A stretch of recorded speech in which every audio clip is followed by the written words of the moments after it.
नबी अकरम शफ़ी मुअज़्ज़म सल्लल्लाहु तआला अलैहि वालिहि वबारक वसल्लम का इरशाद गिरामी एक और सुनिए, जो सही मुस्लिम मिशकातुल मसाबी जामे तिरमिज़ी में मौजूद है। और ये हदीस मुबारक बड़ी बुनियादी हैसियत की हामिल ये हदीस मुबारक है। और ये हदीस मुबारक खोल करके हमारी हैसियत को बयान करती है कि हमारी हैसियत क्या है, हमारी कैफियत क्या है, हमारे ईमान की हालत क्या है। ये हदीस मुबारक उसका तयन करती है। अगर हम अपने ज़मीर का आईना बना के इस हदीस मुबारक के पैराए में अपनी कैफियत को देखें तो हमारा ईमान कैसा है वो खुल करके सामने आ जाता है। सुनिए, इरशाद होता है, मर रआ मिनकुम मुनकरन फलयुग़य्यिरहु बियदिही फ़इल्लम यस्तति फ़बिलिसानिही फ़इल्लम यस्तति फ़बिक़ल्बिही वज़ालिका अदअफ़ुल ईमान। मेरे आका अलैहिस्सलाम ने ईमान के दर्जे बयान फरमाया तुम में से जो कोई शख्स बुराई देखे तो उसे चाहिए कि वो अपने हाथ से बुराई को ख़त्म करे।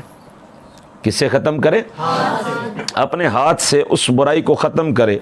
फ़इल्लम यस्तति, अगर इसकी इस्तात न रखता हो तो फिर क्या करे? फ़बिलिसानिही, वो अपनी ज़बान से उस बुराई को ख़त्म करने की कोशिश करे। ऐसा भी हो सकता है कि ज़ुबान से भी बंदा इस्तात न रखता हो बात करने की, तो फरमाया फ़इल्लम यस्तति, अगर इसकी भी इस्तात न रखता हो फ़बिक़ल्बिही, तो वो अपने दिल से बुराई को बुरा जाने।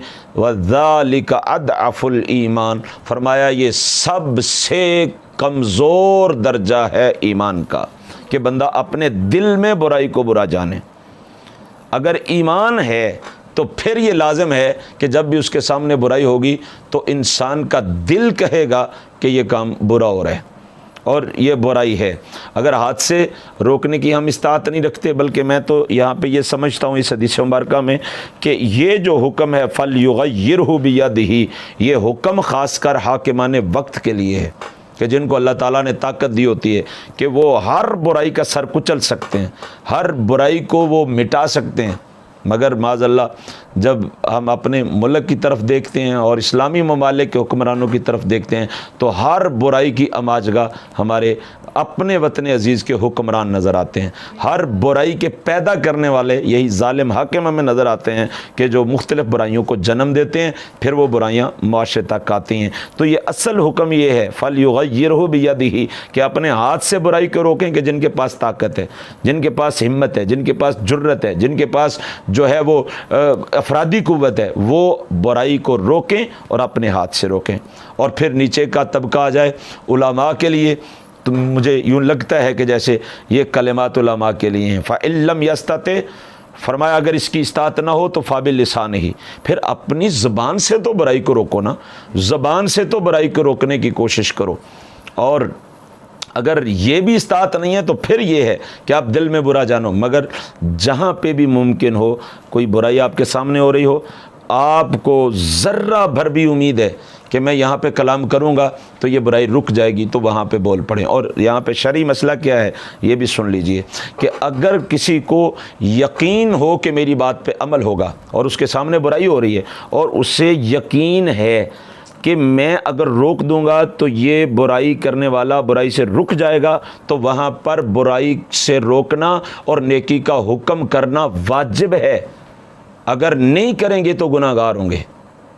बात की आपको समझ आ रही है कि नहीं आ रही? मैं बतौर मिसाल, अब यहाँ पे अब्दुल्ला साहब भी जलवा फरमा हैं। अब इसको ये एहसास होता है जी बाबा जान जो है वो बार बार गुस्से होते हैं, बार बार रोकते हैं, ये ना करें वो ना करें। भाई मेरे पे ये फ़र्ज़ है, चूँकि मेरा बेटा है और मुझे यकीन कामिल है कि मैं रोकूंगा तो इसने रुकना है, और अगर मैं नहीं रोकूंगा तो मैं तो इंदल्ला मुजरिम हूँ।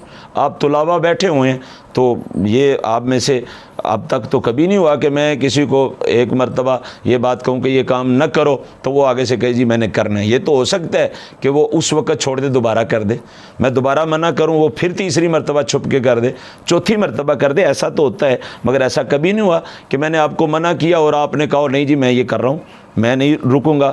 تو جب مجھے یہ پتہ ہے کہ میرے سامنے اگر میرا طالب علم کوئی برائی کر رہا ہے تو میں اس کو منع کروں گا تو یہ رک جائے گا، تو میرے پہ یہ فرض ہے، واجب ہے کہ میں آپ کو روکوں۔ اگر نہیں روکتا، میں اس پہ جو ہے وہ چشم پوشی کرتا ہوں، میں کہتا ہوں چلو کوئی گل نہیں، کر رہا ہے اس کو کرنے دیں، تو پھر قیامت کے دن آپ کا ہاتھ اور میرا گریبان ہوگا۔ اسی طرح والدین کے لیے بھی یہی حکم ہے کہ جب ان کو پتہ ہے کہ میری اولاد مانے گی، اور پھر آپ یہاں سے، یہ تو میں نے اولاد کی اور طلباء اور شاگردوں کی آپ کو مثال دیا، باہر نکلیں، آپ دوستوں میں بیٹھے ہوئے ہیں، آپ کو یقین ہے کہ یہ برا کام کر رہے ہیں اور میں اگر ان کو منع کرتا ہوں تو یہ رک جائیں گے، تو آپ منع نہیں کرتے تو آپ گناہ گار ہیں۔ جس طرح وہ گناہ گار ہیں اسی طرح آپ بھی گناہ گار ہیں۔ آپ کہہ سکتے تھے، روک سکتے تھے، تو جب آپ کو یقین ہو کہ میرے کہنے کی وجہ سے یہ برائی سے رک جائے گا، تو وہاں پہ برائی سے روکنا واجب ہے اور ترک واجب گناہ ہے۔ اس لیے اس بات کو پلے سے باندھ لیں کہ جہاں پہ بھی آپ کو یقین ہے کہ میں برائی سے منع کروں گا تو یہ برائی سے باز آ جائیں گے، تو وہاں پہ بول پڑا کریں اور اپنی زبان سے یہ علم جہاد بلند کیا کریں۔ فرمایا پہلے ہاتھ سے روکیں، میں نے کہا کہ وہ مجھے لگتا ہے کہ یہ بادشاہان وقت کے لیے حکم ہے، اور پھر فبلسان ہی یہ علماء کے لیے حکم ہے، اور پھر اگلی بات فَإِن لَّمْ يَسْتَطِعْ فَبِقَلْبِهِ، اگر تم زبان سے بھی نہیں روک سکتے، آپ کو خطرہ ہے کہ فتنہ پیدا ہو جائے گا، آپ برائی آپ کے سامنے ہو رہی ہے مگر اگر آپ انہیں برائی سے روکتے ہو تو فتنہ پیدا ہو جائے گا، کوئی آپ کے لیے مسئلہ بن جائے گا، تو وہاں پہ آپ اگر رک جائیں، نہ بھی روکیں، تو پھر لازم یہ ہے فَبِقَلْبِهِ، اپنے دل سے اس برائی کو برا جانیں، اپنے دل سے اس برائی کو برا جانے۔ اور حضور فرماتے ہیں وَذَلِكَ أَضْعَفُ الْإِيمَانِ، یہ ایمان کا سب سے کمزور ترین درجہ ہے، یہ کمزور ترین درجہ ہے، سب سے کمزور ترین ایمان یہ ہے کہ آپ برائی کو دل میں برا جانیں۔ آپ ایک لمحے کے لیے اس نقطے پہ آ کے میں بھی اپنا احتساب کرتا ہوں، آپ بھی اپنا احتساب کریں، ہمیں بعد میں سننے والے بھی اپنا احتساب کریں کہ ہمارا ایمان کس لیول کا ہے، کس درجے کا ہے، کتنی برائیاں ہیں جن کو دیکھ کر ہمارے دل میں ان کے بارے میں، برائیوں کے بارے نفرت پیدا ہوتی ہے، ہم ان کو برا جانتے ہیں۔ ہمارا حال تو یہ ہے کہ سینکڑوں برائیاں ایسی ہیں کہ جن میں ہم خود ملوث ہو جاتے ہیں، خود شامل ہو جاتے ہیں۔ شادی بیاہ پہ کیا ہوتا ہے، اسلام میں کتنی چیزیں اور ہم کیا کیا کر رہے ہیں، اور ساری چیزیں بخوشی قبول کر رہے ہیں۔